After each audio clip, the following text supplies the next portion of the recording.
Essa semana eu conheci e me aprofundei em um caso muito bizarro, que pra mim com certeza tá entre as top 5 piores coisas que eu já vi, e olha que eu já vi muita coisa bizarra. Hoje falaremos de Albert Fish. E para entender essa história, vamos pela raiz do problema, a infância de Albert Fish. Ele nasceu no dia 19 de maio de 1870. A sua mãe tinha alguns traços de esquizofrenia e tinha um histórico de ouvir vozes e ver coisas que não existia. E parece que essa doença mental ocorria bastante naquele lado da família. E 7 dos parentes de Albert tinham algum tipo de problema mental. Porém, naquela época, a psicologia não é o que é hoje, então eles não conseguiram diagnosticar e geralmente falavam que era algum tipo de mania ou tique, o que obviamente não era. A infância dele foi algo bem horrível. O seu pai era 43 anos mais velho que sua mãe, e quando ele nasceu, sua mãe tinha 32 anos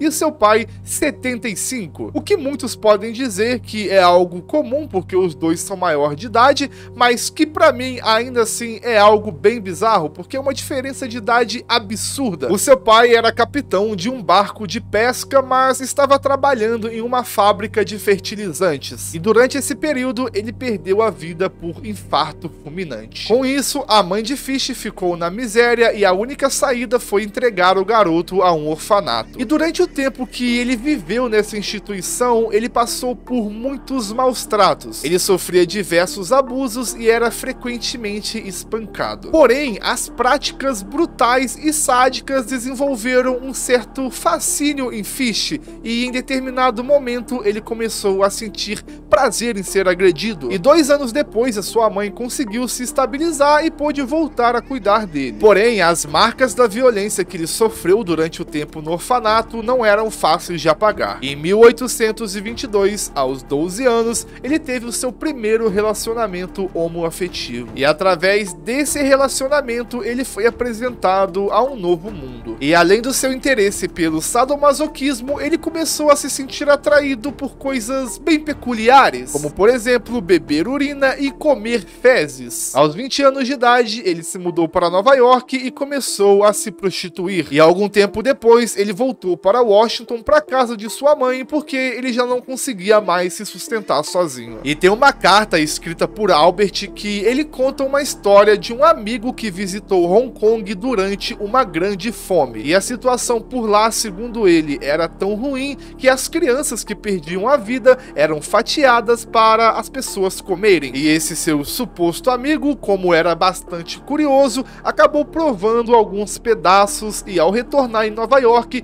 ele contou para Albert como a carne humana era deliciosa. Então, ele ficou determinado a experimentar por si mesmo. E obviamente não tem como ter certeza que esse amigo que visitou Hong Kong realmente existiu, o que pode muito bem ser apenas um conto inventado por Albert, já que ele era doido de pedra. Porém, isso nos dá a ideia de quando ele começou a se interessar pela ideia do canibalismo, que foi por volta de 1894, quando ele tinha 24 anos. Ou seja, 4 anos depois que ele se mudou para Nova York. E a essa altura, ele provavelmente já havia sequestrado e molestado centenas de crianças. E até esse momento, ele não havia sido capturado e conseguiu escapar impune dos seus crimes. E quando ele tinha 28 anos de idade, a sua mãe, numa tentativa desesperada de salvá-lo, arranjou um casamento com uma mulher 14 anos mais velha que ele. Ele se casou e juntos tiveram 6 filhos. E mesmo estando casado, isso não impediu ele de ter relacionamentos com outros homens e também a sequestrar diversas crianças. O que é muito bizarro, porque ele também tinha filhos. E por incrível que pareça, não tem nenhum registro de abuso físico que ele tenha cometido contra os próprios filhos. Porém, ele chegou a obrigar os seus filhos a assistir sua automutilação e só parou quando seus glúteos ficaram em carne viva e jorrando sangue. E além dele ter esse comportamento bizarro, ele acabava também afetando a sua família, porque em certo ponto ele começou a dar carne crua para sua família comer, porque ele gostava de ficar assistindo. E no início de 1900 ele desenvolveu um novo interesse. Numa visita ao museu de cera com um dos seus namorados, eles viram uma exposição sobre modificação genital. E a partir disso, o seu interesse por órgãos sexuais se multiplicou e ele sentiu que precisava castrar alguém. Ele conheceu um homem chamado Thomas Cadden e os dois entraram em um relacionamento bem sádico. E Fish ele acabou admitindo que Cadden era deficiente mental e facilmente manipulado para realizar atos sexuais bizarros. E teve uma vez que ele levou Cadden para uma casa velha numa fazenda e o sujeitou a 2 semanas de tortura extrema. E o relato de Albert sobre essa tortura é muito longo,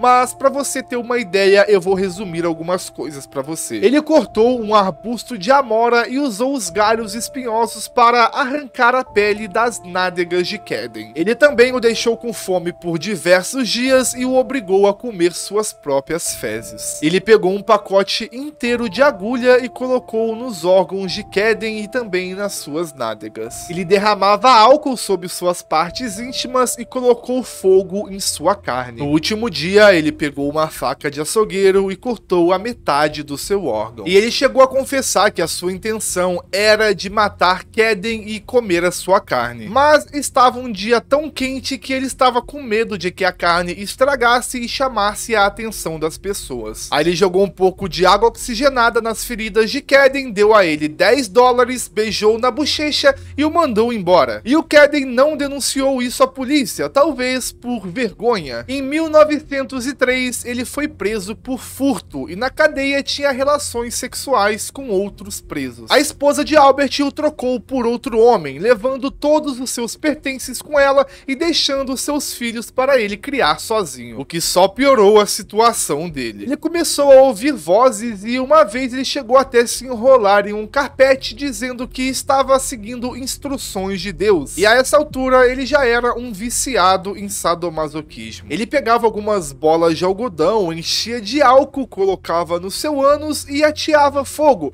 O que eu fiquei pensando, como que esse cara não morreu? Ele também ficava se espetando com diversas agulhas no seu corpo. Normalmente ele tirava as agulhas depois dessas sessões, mas teve umas vezes que ele colocava tão profundamente que ele não conseguia tirar. Alguns raios-x foram feitos e mostrou que ele tinha cerca de 27 agulhas na sua região pélvica. Aos 55 anos, ele já estava sofrendo muitas alucinações. E ele fazia esses crimes com as crianças porque ele acreditava que Deus mandava essas ordens para ele. Os médicos afirmaram que ele sofria de uma psicose religiosa, assim como um dos seus tios também sofria. Entre 1910 e 1930, ele cometeu a maioria dos seus assassinatos. As suas vítimas preferidas eram crianças com problemas mentais ou negras, porque na cabeça dele, esses seriam as pessoas menos procuradas pela sua família e a polícia. Por volta de 1920, ele viajou por diversos estados americanos pintando casas. E ele via nesse trabalho uma oportunidade para cometer os seus crimes contra as crianças. E até hoje não sabem exatamente quantas vítimas teve, mas nas investigações que fizeram, chegou ali a cerca de 100 vítimas. Só que quando Albert soube disso, ele começou a dar risada e disse que era por volta de umas 400. Mas geralmente esses serial killers sempre aumentam os seus crimes, então não dá para saber ao certo quantas pessoas foram. A primeira vítima conhecida foi Frances McDonnell, de 9 anos, e isso aconteceu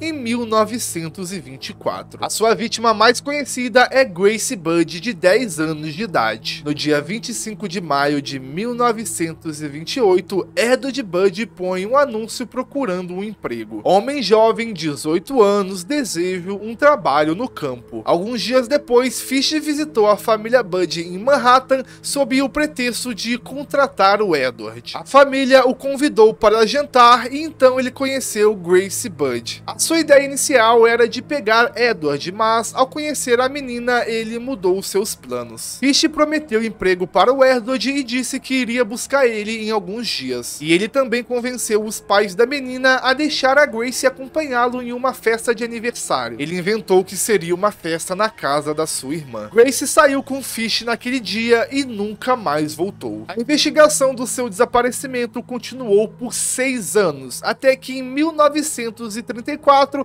a família Bud recebeu uma carta. Era uma carta anônima e dava detalhes chocantes sobre o assassinato da menina. Ele conta que estrangulou ela até a morte, drenou seu sangue em uma lata de tinta, cozinhou seu corpo e comeu. E ele era tão sádico e babaca que na carta ele ainda chega a dizer que ela tinha um gosto delicioso. No começo a família não acreditou nisso, mas por conta da quantidade de detalhes específicos que ele deu, e somente alguém que conhecesse a menina poderia dar, eles chegaram à conclusão de que era sim uma carta real. A polícia fez algumas investigações e associou as letras com outras coisas escritas por Albert, e chegaram à conclusão que era realmente ele. O julgamento do homicídio de Grace Budd começou em 11 de março de 1935 em Nova York, e nesse julgamento Albert deu vários detalhes do seu crime, inclusive de uma criança chamada Billy, na qual ele tirou as suas orelhas, nariz